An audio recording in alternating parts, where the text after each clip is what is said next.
உங்கள் வாழ்க்கையில் இந்த மாதிரியான மனிதர்களை மட்டும் தள்ளி வச்சிடாதீங்க.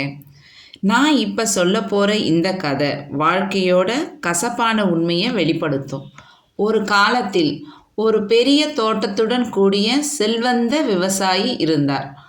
அவரது தோட்டத்தில் பலவிதமான காய்கறிகள், பழங்கள் மற்றும் அரிய தாவரங்கள் இருந்துச்சு.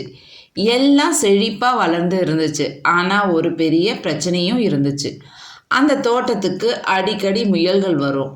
அந்த முயல்கள் இரவு நேரங்களில் காய்கறிகளை தின்றுடும். புதுசாக நட்ட செடிகளை முற்றிலுமாக அழிச்சிடும். தினமும் விவசாயியோட உழைப்பு வீணாகிட்டே இருந்துச்சு. அதனால் அவர் கோபமும் வருத்தமும் அடைஞ்சார்.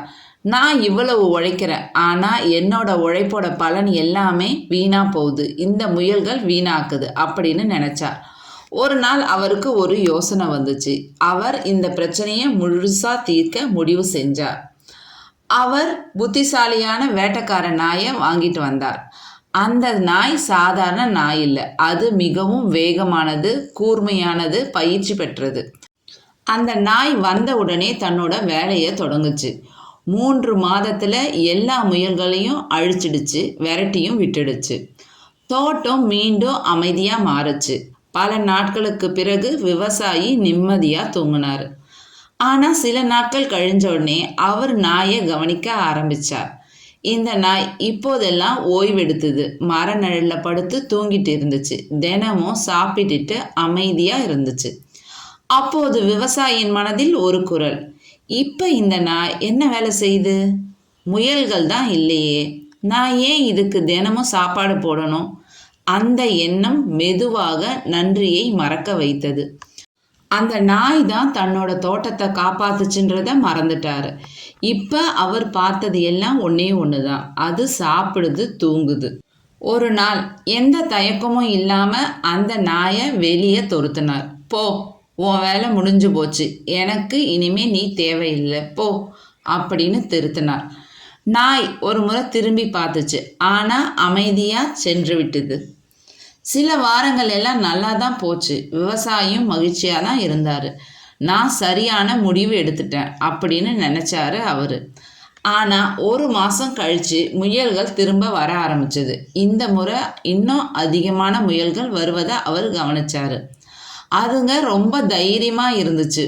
புதுசாக நட்ட எல்லா செடிகளையும் காய்கறிகளையும் வீணாக்குச்சு. மரத்தோட வேர்கள் வரைக்கும் கடிச்சு வச்சுது. இந்த முறை வேற நாய் வாங்கிட்டு வந்தார். அந்த நாய் கொஞ்சம் புத்திசாலியாக இருந்துச்சு. அது முன்பிருந்த நாய் போல வேகமாக இல்லை, அழகாகவும் இல்லை. ஆனால் அதோட கண்களில் ஒரு புத்திசாலித்தனம் தெரிஞ்சிச்சு. முதல் நாள் அது ஒரு சில முயல்களை துரத்தியது, ஒரு முயலை பிடித்து கொன்றது. ஆனால் அது விவசாயி முன்னாடி எல்லாத்தையும் செஞ்சிச்சு. அது விவசாயி பார்க்கும்போது மட்டும் முயல்களை விரட்டுச்சு, முயல்களை சாப்பிட்டுச்சு. மற்ற நேரங்களில் அதுங்களை விரட்டி மட்டும்தான் விட்டுச்சு. விவசாயி பார்த்து ஆச்சரியப்பட்டார். இந்த நாய் ரொம்ப திறமையானது அப்படின்னு நினச்சார். ஆனால் அந்த நாய் என்ன நினச்சது தெரியுமா? நான் எல்லா முயல்களையும் அழிச்சிட்டா நீ என்னையும் வெளியே துரத்திடுவ. அதனால் ஒரு முடிவு எடுத்தது அந்த நாய். எல்லா முயல்களையும் முழுவதுமாக அழிக்கலை, சிலவற்றை மட்டும் அழிச்சுது, சிலதை விரட்டி விட்டுச்சு. பயம் இருக்கட்டும், பிரச்சனை இருக்கட்டும், ஆனால் முழுமையாக தீர்ந்து போகக்கூடாது அப்படின்னு நினச்சிது அந்த நாய். நாட்கள் கடந்தன, மாதங்கள் கடந்தன, வருஷங்களும் கடந்துச்சு. விவசாயி முழுவதுமாக அந்த நாயை நம்ப ஆரம்பித்தார். முயல்கள் இருக்கும் வரைக்கும் இந்த நாய் எனக்கு தேவை அப்படின்னு நினச்சாரு விவசாயி. அந்த நாய் ஒரு ராஜாவை போல வாழ்ந்துச்சு. சிறந்த உணவு, சிறந்த ஓய்வு, அதிக கவனம் அப்படின்னு. ஆனால் முயல்கள் இன்னும் இருந்துச்சு. தோட்டம் முழுமையாக காப்பாற்றப்படலை, இன்னும் இழப்புக்கள் இருந்து கொண்டு தான் இருந்துச்சு. ஆனால் விவசாயி மகிழ்ச்சியாக இருந்தார். ஏன்னா அவர் தான் பக்கத்தில் நம்பிக்கையான ஒரு நாயை வச்சிருக்கிறதா நினச்சார். இந்த கதை சொல்லும் உண்மை, இந்த உலகத்தில் பிரச்சனையை நேர்மையாக தீர்க்கிறவங்களை யாரும் மதிக்க மாட்டாங்க. அவங்க தேவையற்றவங்களாக மாறிவிடுவாங்க.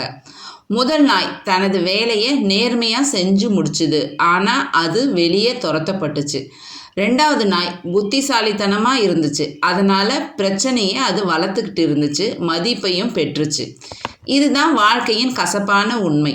அதனால் நீங்கள் பிரச்சனைகளை உயிரோடு வச்சுக்கிட்டு ஒருத்தவங்களுக்கு தேவையானவராக இருக்கிறவராக மாறாதீங்க. அதே சமயத்தில் உங்களுக்கு உண்மையாக உதவியவங்களை வேலை முடிஞ்சதும் தூக்கி எறியும் மனிதராகவும் மாறாதீங்க. ஏனெனில் ஒரு நாள் நீங்கள் உங்கள் வாழ்க்கையை உண்மையாக காத்த ஒரே ஒரு பாதுகாவலரை இழந்து நிற்பீங்க.